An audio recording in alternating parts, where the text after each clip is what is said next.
Welcome back to For the Love of Humanity. This is season 3, episode number 4. Last week we finished with energy first. We were talking about energy doesn't lie. And I like the term energy first. It's something I say, over and over again if I'm trying to figure something out or work on something. And really, there's not some action that I need to take in the external. It's more about calibrating internally or coming back to a center point internally. And this is helpful because what we manifest, what we create, we start in energy. We start in an energetic realm first. Everything really initiates as energy. If we look to nature, if we look to our surroundings, if we've decided we're going to create something, there's usually some sort of spark internally. And I mean, whether that's emotion or idea, whether that's thought or idea, this is an energetic experience first that then comes into a physical reality. So we invest our energy to something and it manifests, and not always in exactitude. That's the thing. We don't always, like, if you think in your head, oh, I'm going to draw this picture, and the drawing turns out to look a lot different than what you're in your head you thought it would be. That's an example of how, we're still a little bit rough at translating. Now, someone who's honed these skills, someone who's mastered fine arts, can likely take a very close depiction of what's in their head and present it on the canvas. Or they start out with a feeling and then they paint something and they're like, ah, yes, that perfectly captures the feeling. I've been working on this with my own paintings, right? And even if you're creating pottery, this is something like you think about what this is going to look like. If you're having, like, putting together an IKEA piece of furniture, you sort of visualize it as you go, right? So this is what I'm talking about in terms of this energetic experience first. And what you create energetically tends to show up in the external. And this could be anything from, like, manifesting your dream car, or, a mix of you in the universe showing up to create this wonderful experience, right? And the components that come together, you attract them to you. But the idea is, like, you've held this thing in an energetic form before it comes to fruition. And the other thing about energy, things showing up energetically first, is that we can generally feel energy. We generally know energy, and we're getting more and more clever at reading energy as people. We're like, think about when you read moods, and I've talked about this so many times, but when you read someone's mood, or when you feel into someone's projection field and you feel sort of what's going on with them, follow that trail to, like, its mastery degree. Like, imagine 10,000 hours in. What does that look like when you've refined that skill, when you've really honed that skill? How far can that take you? And what does that look like at the end of the line? Like, for me, when I trace that and I follow that, it's like, oh, it's a very refined intuition that tips over into a psychic awareness that could tip over into even full transparency and telepathy. And I really do believe we have this ability, and I believe we're already doing it all the time. However, just like our vision extends to our peripheral and not behind us, I mean, there are ways in which we self-select. We know this already. We self-select through our experience because the sheer flood of information that we would take in could bombard us. But then think about our relationships and how we've sort of been trained to be in relationship. If we were clearly and fully knowing all of the energetics, the mood, the feelings, the thoughts of the other person around us, how they felt about themselves, the full, compartmentalization, the full, like, compacted understanding of who they believe themselves to be and how they're experiencing you in this moment. If we see that vast amount of information very clearly, we would likely feel bombarded in our interactions.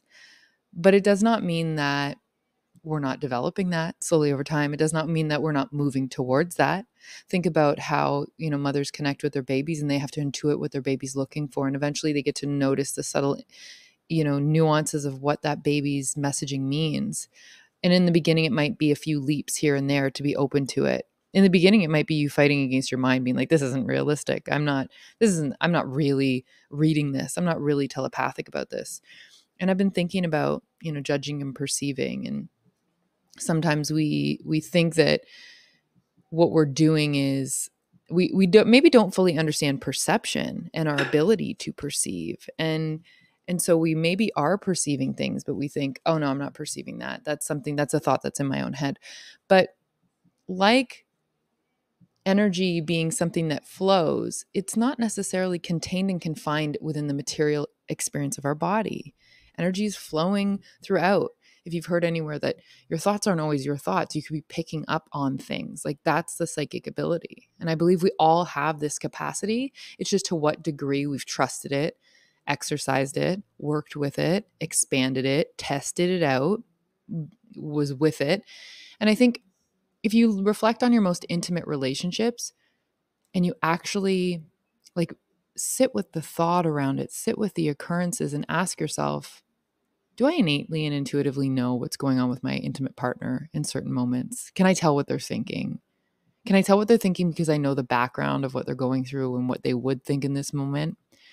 And sometimes we trip ourselves up because we're like, well, if it's not accurate, then clearly I don't have the ability. No, we're in the realm of practicing. We're in the realm of development. We're in the realm of refinement. You don't become a master at this overnight. Some people seem to be born with the capability, fine. But if it's not something that feels like you have it on lock right now, it's something that you can master. It's something that you can work with. You can start to refine. You can start to trust into, play with it a little more. And I guarantee you'll be shown all kinds of times where you had a spidey sense for something, or you had an intuitive thought on something, or you had a thought come to you that was not yours. You're like, I typically don't think that.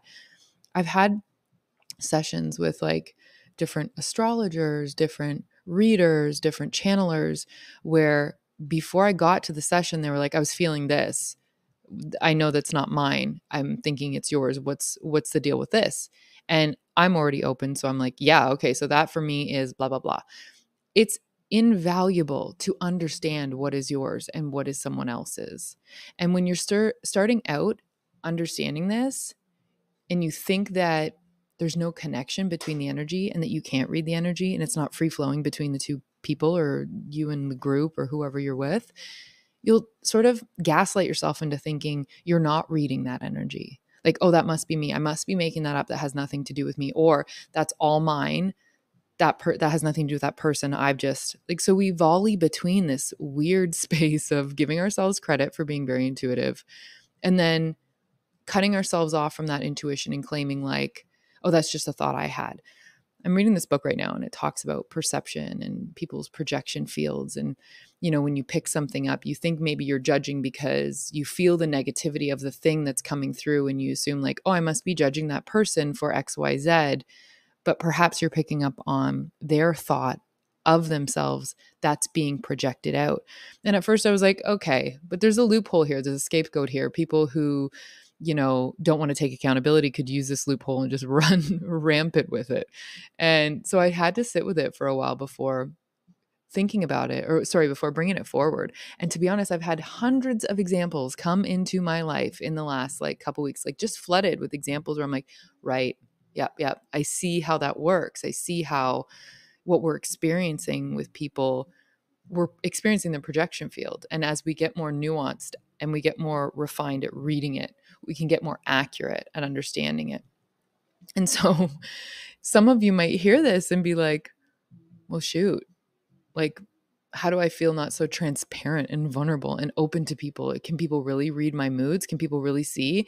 And if you want to experience a life that's open and fluid, well, having a wall up all the time to make sure people can't read you is going to feel fairly closed off.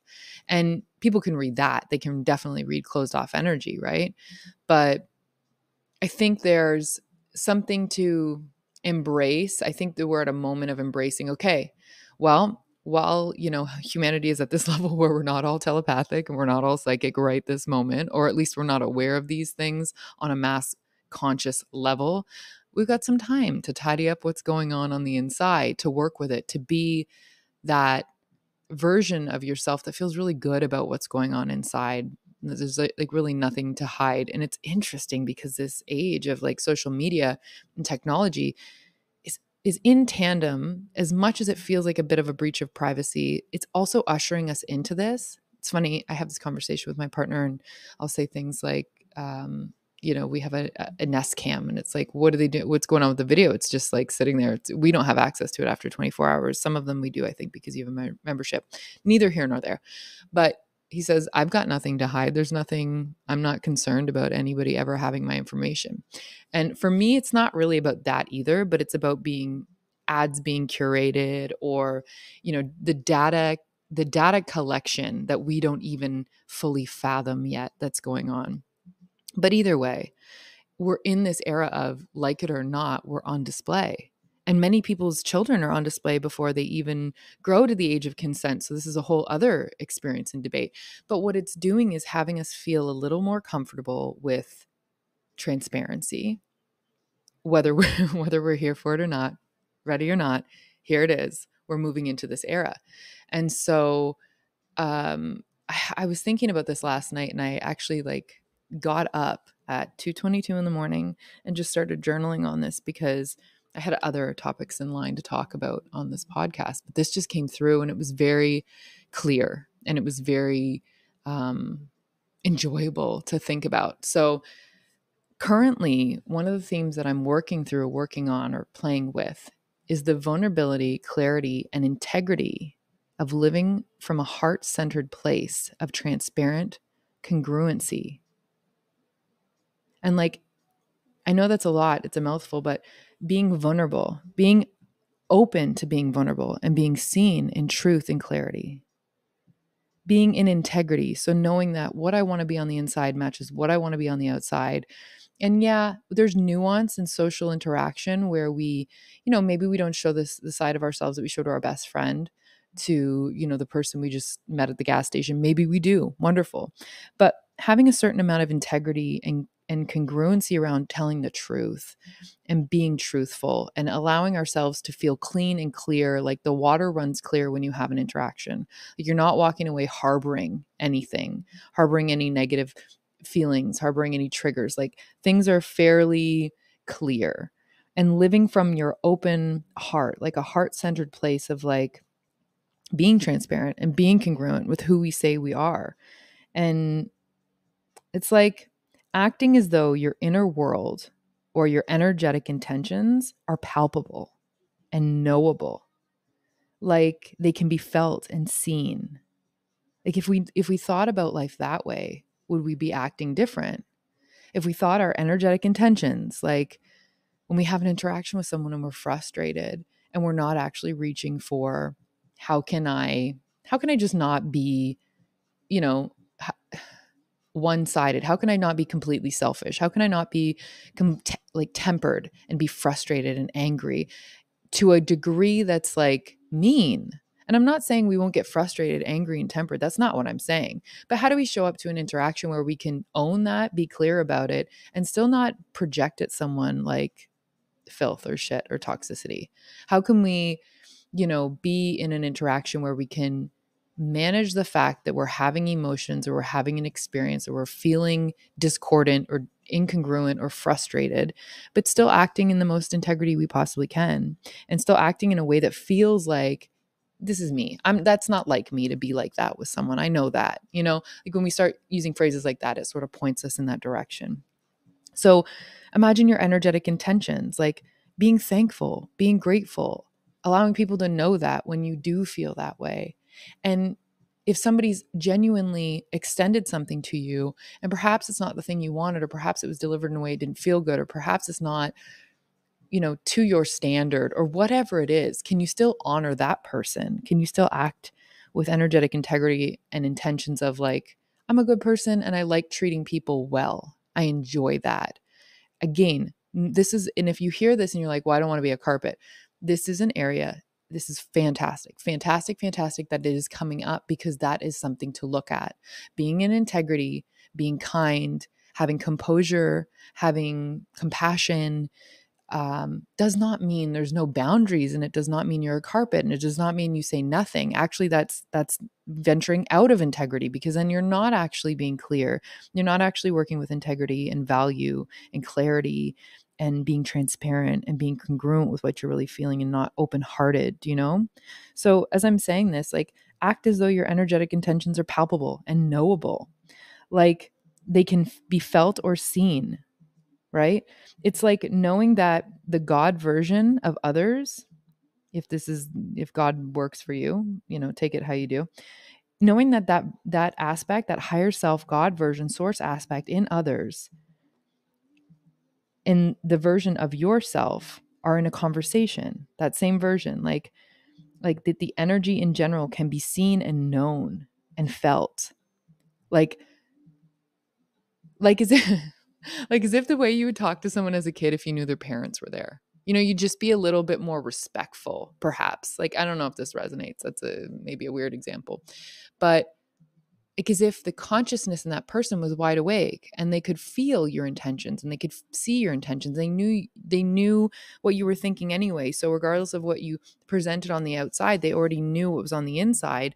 And so there would be no point in trying to have two different images, two different experiences, like a mask. The mask there'd be no point. So if you were acting as that, that consciousness knows your truth. And if you honor yourself and that person, what would that look like? And how can you interact from that place anymore? How can you act from that place going forward?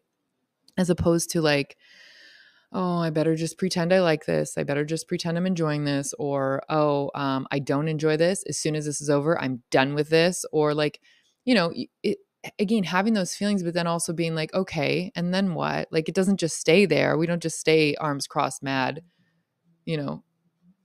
crusty, crusty mood. So you act in congruence with that which you would want them to know and feel consciously. You start to act in a way that's like, if you got to see my heart and my insides right now, what would it show you?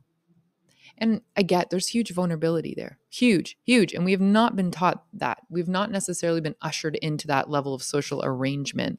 Or perhaps we were when we were younger and we've been ushered out of it. Perhaps time and experiences have ushered us out of that.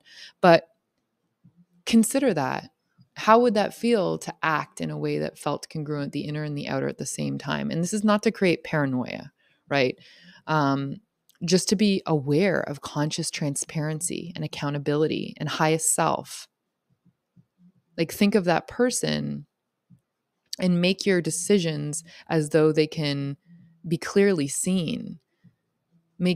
Have your thoughts as though they could be clearly seen, right? And if you're thinking nasty thoughts, okay, great. Like, look at that. Look at that. I mean, you're allowed to have nasty thoughts. Do you want to? You're allowed to harbor feelings. Do you want to? Like, coming to this perspective, you have to accept a few things first. You have the free will to choose and act any way you want. But what feels the best? What feels the clearest? What feels the truest?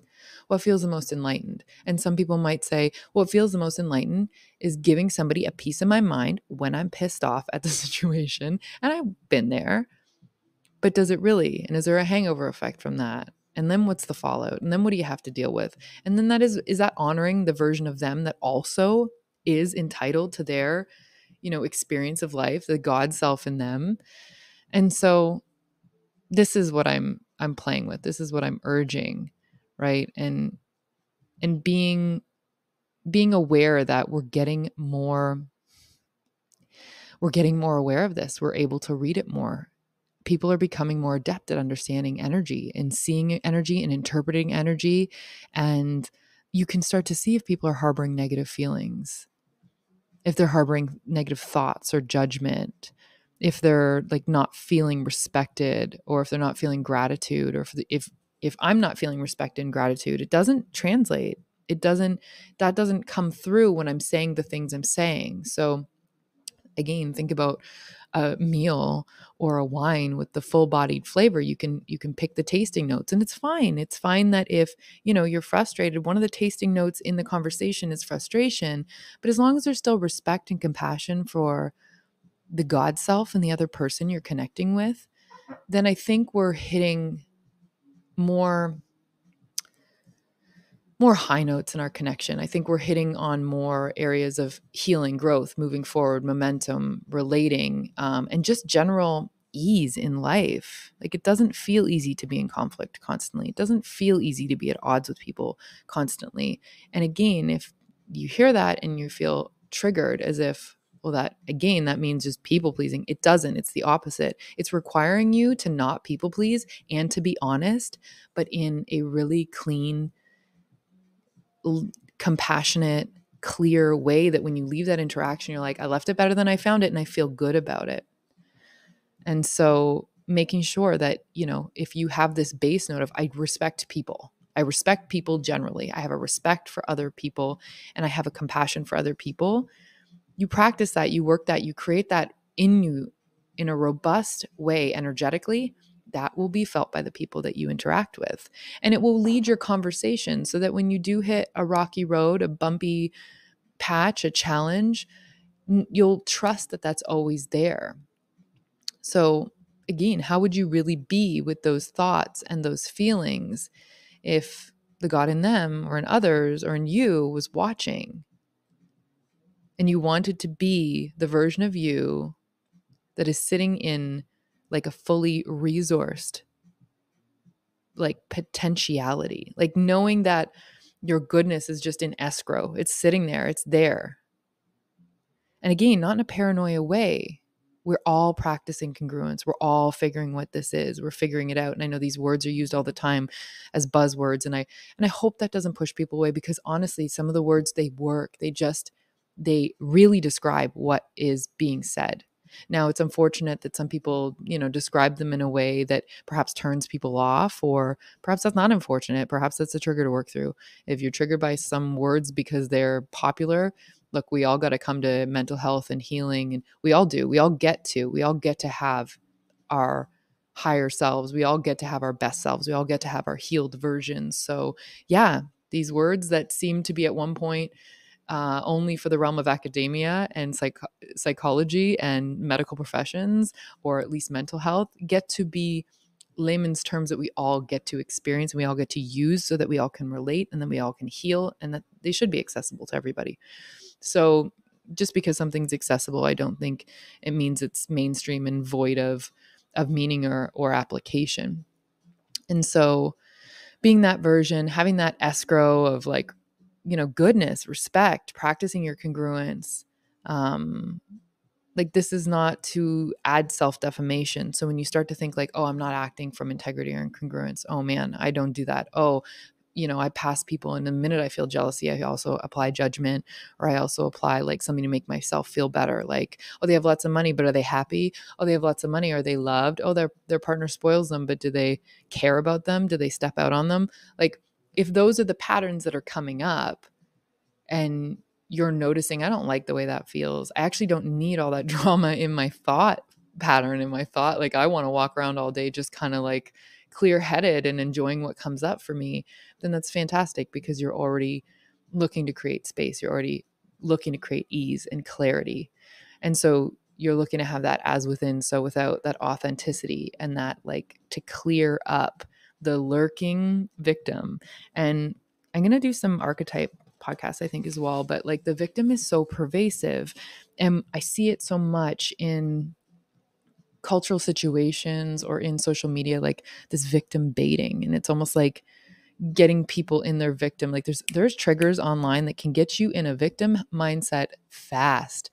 And I'm not saying there's anything wrong with it. Again, never, ever, ever like self-defaming. That does not help. It does not help. That the moment you turn on yourself like that and crush yourself down for just trying to see something, it's like the struggle of an internal bully that's like, you're not going to get better and I'm going to keep you in this spot almost, right? So you got to be able to self-soothe and bring gentle awareness, and not, continue to get mad at yourself every time you recognize there's an area of a level up.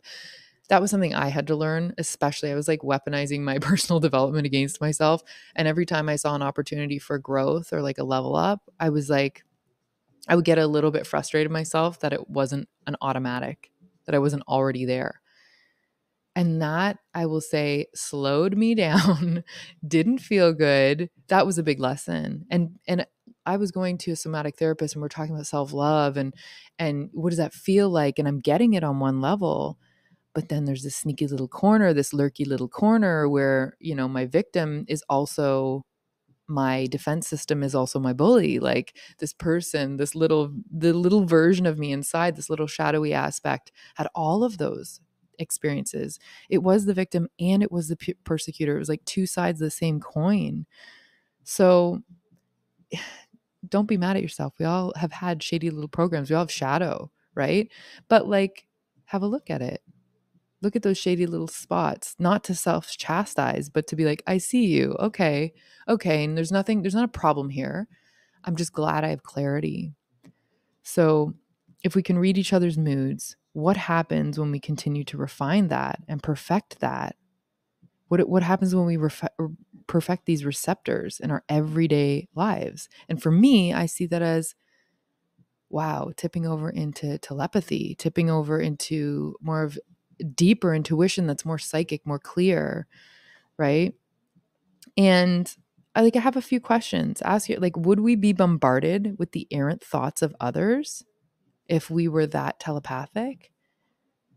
Would you feel like, oh, that would be overwhelming if I was thinking others' thoughts on top of my own? It feels like on top of my own. I heard listening to an audiobook that I was talking about earlier, and the statistic, I think he said something about 80 to 90% of the thoughts in your head aren't even yours, or just something like been passed around like a hot potato. You picked it up. It's not even your belief. It's not even something you want to believe. It's not something you subscribe to necessarily, but somehow it made its way into your subconscious, and now it's something that gets repeated or it's connected to something. So when you see, somebody dressed in a certain way on the street, it triggers that thought, that belief system, and it comes up. And the great news is when you see that, you get to decide, is this something I want to actively continue? Like if you see it and your first impulse is horrification, like I'm horrified at some of the thought associations that come up for me. Detach. You are not your thoughts. And you have the greater ability and awareness to manage your mind, to become not the master in a sense, but the architect, the designer. What does that space get to feel like for you?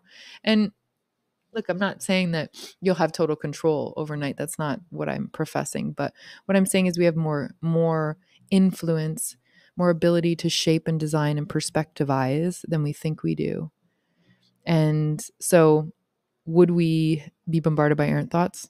Would we be clear on the projection field of others and the content of what was in the other person's projection field?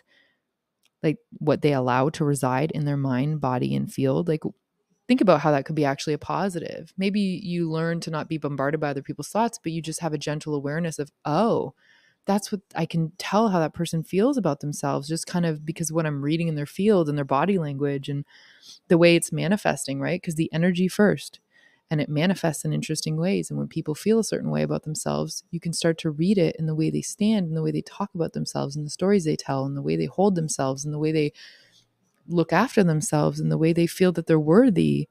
And that, I know that feels so vulnerable and exposing when you think people can read that.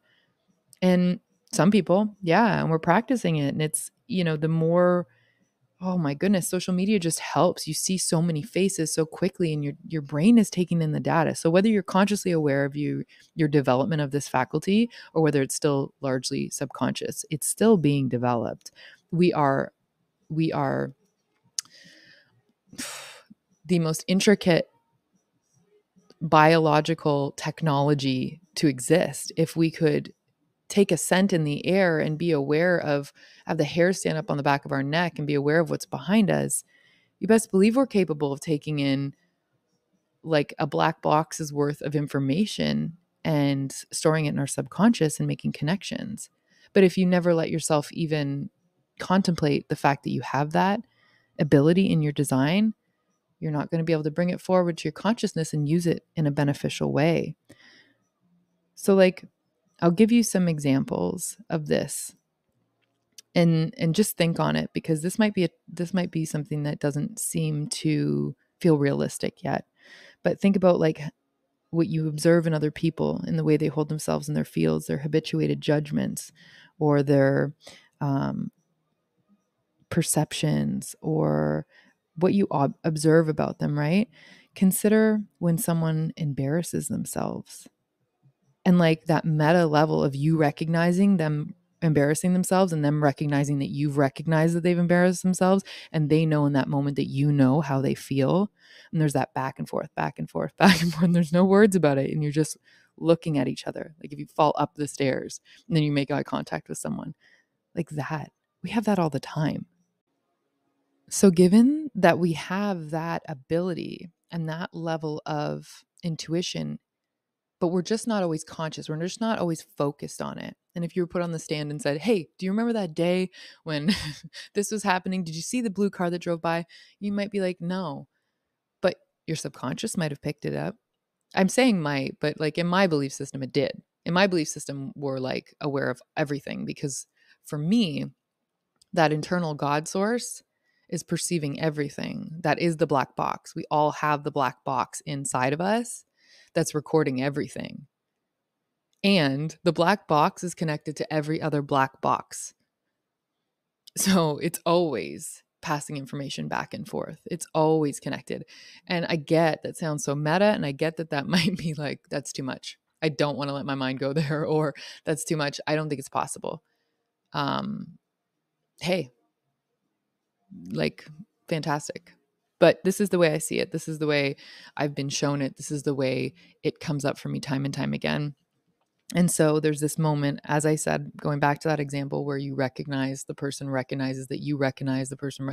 There's this back and forth recognition of the recognition of the recognition in that moment. Do you not feel so vulnerable?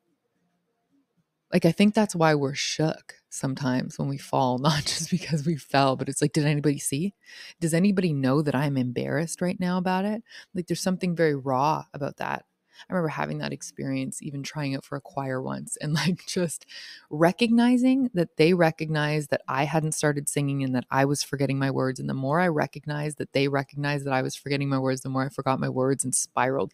And it was the most, for a like 12-year-old, 10-year-old, something between 10 and 12, that was very embarrassing. I never tried out for a choir again in my life. Like, and I've got a little like hankering for it. Who knows if it's just me, recuperating some inner child stuff, taking my inner child out for a walk, for a date, and like saying, yeah, let's go sing in a choir for some fun. Who knows? But it left a little imprint.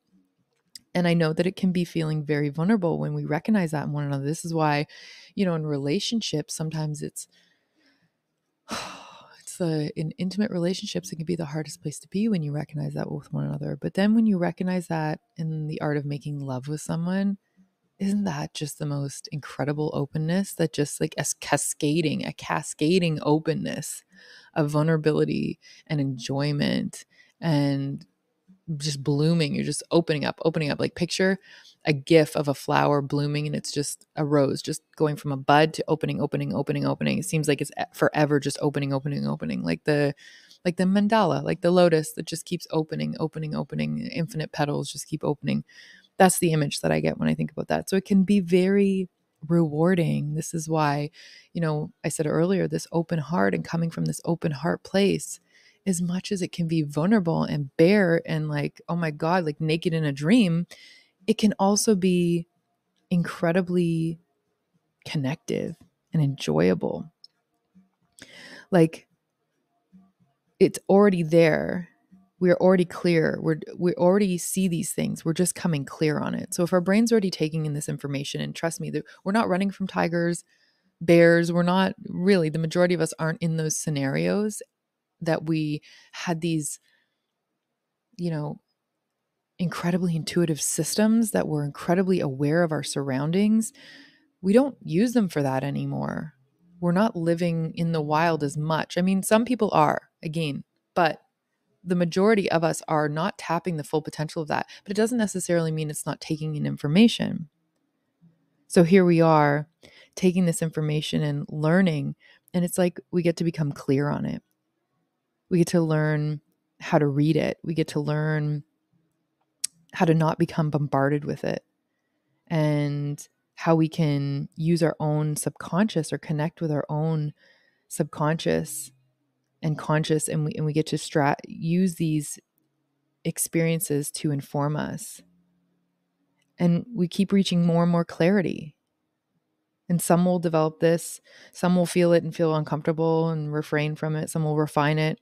Some will be completely clear on it, on this perception. But how deep does it go when you start practicing with it, when you start working with it, when you start testing it out, when you start trusting that, and just because you get it wrong a few times does not mean you're not developing it, that it's a hoax, that it's a scam, that you don't have this energetic intelligence. That's not necessarily the case. And so I would say keep pushing, like keep trying, keep being open to it, keep being open to seeing it. This is something I talked about in the first and second season. Like you have this inner, I said God earlier, but if it feels better to say this inner guidance, this inner tutor. When you're learning something, it is insane when you're open enough and you can zoom out 40,000 feet and you can release contraction and just make some space around what's happening and not feel the pressure to learn everything and be perfect at it right away, or learn things and just know them. And I have to know them. They have to feel normal and clear. They have to feel like regular information, or else I can't trust it. Like when you can back off of that a little bit, your environment brings you an abundance of timely and perfect experiences for you to see exactly what you're learning on, what you're chewing on.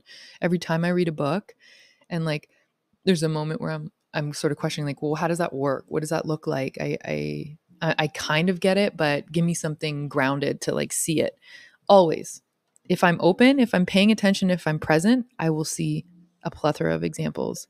If I'm like going about my day like, oh, I'm in a rush, I don't have time, I'm tunnel vision and focus on, things that are whatever, just trying to control my environment or trying to like hold tightly to something, I don't necessarily notice them as easy, but they're always coming. They're always there. And so what does this look like? What does this look like when we master this skill? How does this relate to the veil in esoteric terms? When people use that term, like see behind the veil is lifting. There's like a collective veil, but there's also individual veils. And we choose the timing of when we want to come clear on things. Think about situationships and relationships and places you were where you sort of knew. You already knew. You got the gut hit. You knew it was time to get out of there. It was time to leave. It was time to do something different.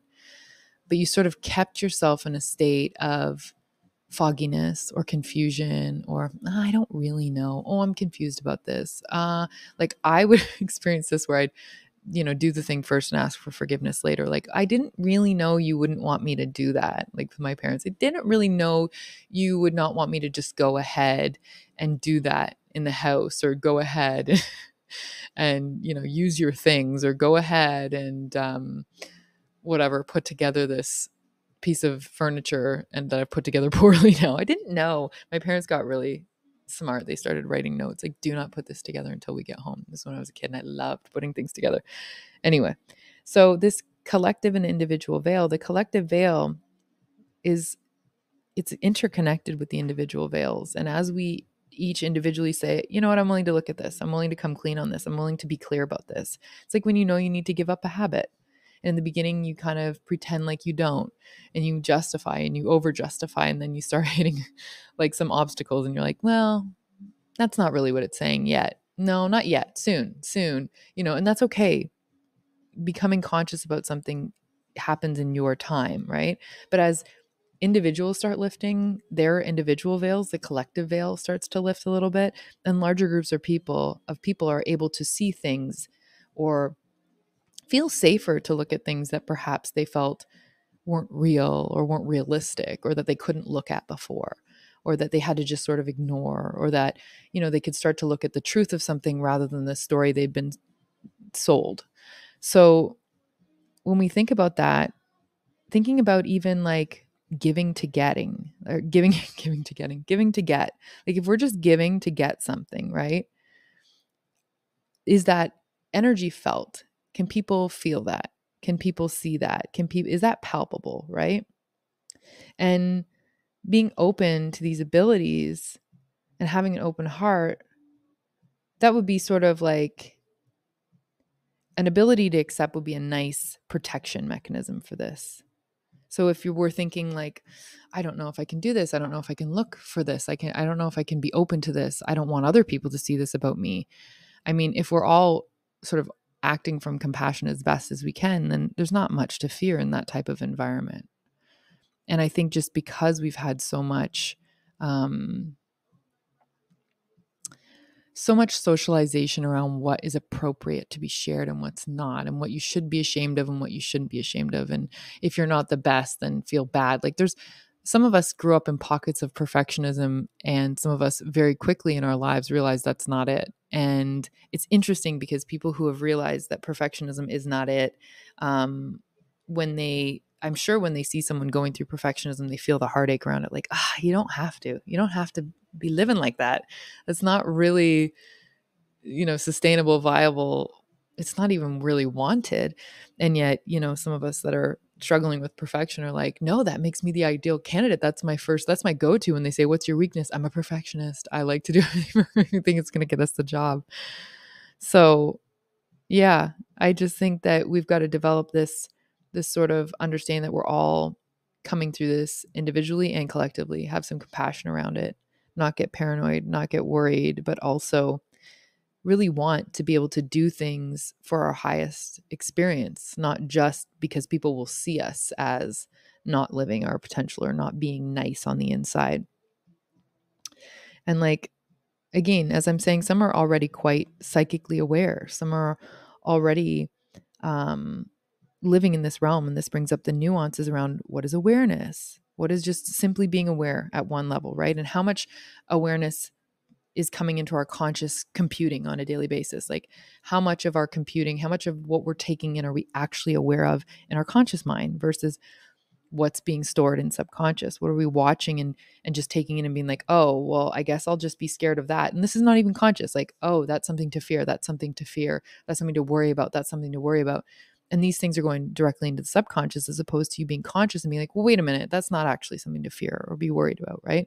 So thinking about awareness, mind reading, projection reading. So when you're reading into someone's projection, what they're projecting out there, what they want you to see versus what they really are. Do you know? Like, we can see this, like spotting a fake in seconds. And again, we shouldn't shame people about this. We've been raised to put a projection, a mask, a field out of looking like everything's fine and everything's okay. So that does we have to give compassion, because we've all been stuck there. And like, what about channeled information? So thinking again about telepathic, psychic, what about channeled information? How does that fit? Information that shows up that feels true and real, that it right up to the levels of you literally hear it and it's not, it's not you.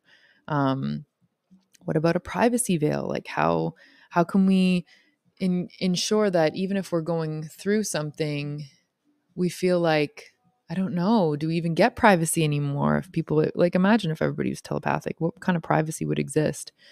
But what's the function of this? And what's the function of what's being shown to us in our intuitive capacities? Like, thinking about all of these things, um, you know, what kind of development journey does this take us on when we start to think about this and personal privacy, and seeing a preview of something and like remote viewing, or if we feel into like, oh, what's this event going to be like that I'm going to go to, and you sit with it and you think about it for a couple minutes, and then you get a feeling like, I don't think I'll like it, I'm not going to go, and you make the decision not to go. Like, there's all types of ways in which we use this awareness to project our consciousness into the future or into a scenario, to feel what it feels like, what it would feel like to be there, and help us make decisions more clearly. So it can be tremendously efficient for us to have these capabilities. But then, what does boundaries and choice look like? And how do we have boundaries? And how do we, you know, have personal boundaries when we can tell with one another what's going on, and when we're open, and that's just about navigating, like, it's okay that people see certain things. It's okay that people can read certain things on me, and I get to choose whether I want to invest talking about it or going further in it. Um, it's funny, my partner and I talk about like auditory and visual privacy. So think about when you're at a restaurant and there's a couple having like a breakup or a breakdown, or like a horrible conversation, or a conversation about the loss of a loved one, or an intimate conversation, or any type of conversation, and you sort of tune in. Like, do you enjoy listening? Are you giving them auditory privacy? If you've noticed people are having an intimate conversation, do you think, I should listen in. And what if their higher self and your higher self were fully aware that you're listening in? And not to shame anybody still, because, shoot, I've been there where satiating conversations happening and I've perked an ear up. But I mean, the version of me now doesn't really do that, because there's just a part of me that doesn't get satisfaction from it. And I typically, as I said in the very beginning, am working with being congruent on the inside and the outside. And I don't need to know people's stuff. I don't need to be involved. So giving them auditory privacy is no problem. I can tune it out. And so and visual privacy, right? If somebody's getting ready in a change room, it's not like we have zero control and we're sitting there gawking at them while they're changing. So we have developed some of these skills. We do have the ability to put limits around, what you want to know, the details, what it's a personal choice point, right? It's kind of like having the ability to intuitively know and deciding whether you're going to check someone's DMs or not, go through someone's phone, all of that. Would you, if you had the ability, And some of us come to the position of I don't, there's nothing for me to breach that trust for. I don't have a paranoia around it. It's likely because you've checked in with your intuition first and decided, is this something I need to do? And again, no shade. I remember MSN days, and and going through my own experience of, trespassing someone's space and thinking that I was righteous for doing that or that I was entitled to it. Yeah. But then again, people who have had really traumatizing situations of people cheating on them, I get it. I get the experience. But I guess I want to wrap this up with it. It's interesting because AI and the technology that we're experiencing right now parallels a lot of this. But I always want to say that if there's something that AI can do, my personal belief is that as a human being, we can develop that capability. It's not, and I know that some people might have an example in their head and eye roll and no, that's too much of a stretch for me. But for me, it's not. I definitely believe that we have intuitive capacities. We have intuitive capabilities. We have the technology energetically to remote view, to channel information, to see things, to get the feeling of something that's in the future and sort of know whether to move towards it or not. So we get to intuit the truth. And how do you act once you've intuited the truth? And your governor is inside you, always. And it's always present and it's always aware. And it knows, it knows what you know. It knows when you're sleeping and it knows when you're awake. You know, it knows everything else. As I said, I believe that we've all got this sort of black box, just to give it a metaphor. I don't believe it looks like that. I don't believe this is a loose metaphor, but that we've all got this experience and it's all connected to the collective unconscious. So it knows, when something's up. It knows when you're being truthful. It knows when you're settling. It knows what you're conscious of and what you're not conscious of. It knows what you know and what you aren't fully aware of yet, or what you haven't allowed yourself to fully see. It paces you and it paces your life. And it's always merging with you in and out of your awareness all the time, and more. And it's gentle. It's easy. It's the timing of you and your awareness. And it's this governor sort of, it knows when you've learned a lesson. It knows when you haven't. It knows. And it's so intricately connected with everything else. That's so interesting that when you need to learn a lesson, by goodness, isn't the example of that a lesson showing up in your life over and over again. And it depends on what level of learning you're at. Are you learning the hard part of the lesson? Are you learning the, choose a different path part of the lesson? Are you learning the aspect of it that's oh, I can see and have compassion for other people going through it, even though that's not my predominant experience anymore. Or I've mostly learned that lesson and now I can be a leader through that lesson. And now I can show, a way to get through that lesson with respect, reverence, grace for myself and for the other people involved. So this intuitive awareness, this energetic awareness, this energetic understanding, this congruency between inner self and outer self, this openness for transparency. I think this is what we're exercising and developing right now. And I think that when we keep going down this path, it's only going to open up more and more refinement around this capability. And it's only going to unlock more and more expansion within it. It's like you think you're going down the basement, down the stairs, opening the door and like into a smaller section, like into a mouse door, into it like in Alice in Wonderland, through a smaller door and through a smaller door. And really what you're doing is popping open the door and seeing this huge wide expanse on the other side, where it's like even more capability, even more expression, even more expansion, even more than you thought was there. That's really what the experience feels like for me. So I'm excited. I'm excited for this. I'm trusting of it. I'm trusting that we will learn how to navigate technology alongside of it. But I'm hopeful that we will develop these intuitive capacities and these energetic awarenesses, and in a way that allows for greater compassion, greater connection with one another, in a way that makes us clear on our energetic intentions and makes us clear on how we're actually co-creating and designing, and this clarity and this vulnerability and this integrity and this open-heartedness is like a gift, because what it brings towards us in the form of possibility, opportunity, and like the good life and enjoying ourselves and a more intimate connection with our spirituality and a more deeper understanding of what God actually is for each one of us individually, the more we can bring all this into our conscious awareness and work with it, that's the next level human. That's where we're going. That's what we're developing right now. And that's what ends up making us overall more compassionate. This is what puts an end to some of the horrible things that we see in the world, or the horrible ways we treat each other, becoming more transparent, becoming more open, becoming more visible. Would definitely have us acting differently, would definitely have us treating one another differently. And there's a bumpy road that way, perhaps an embarrassing, naked, and exposed feeling way.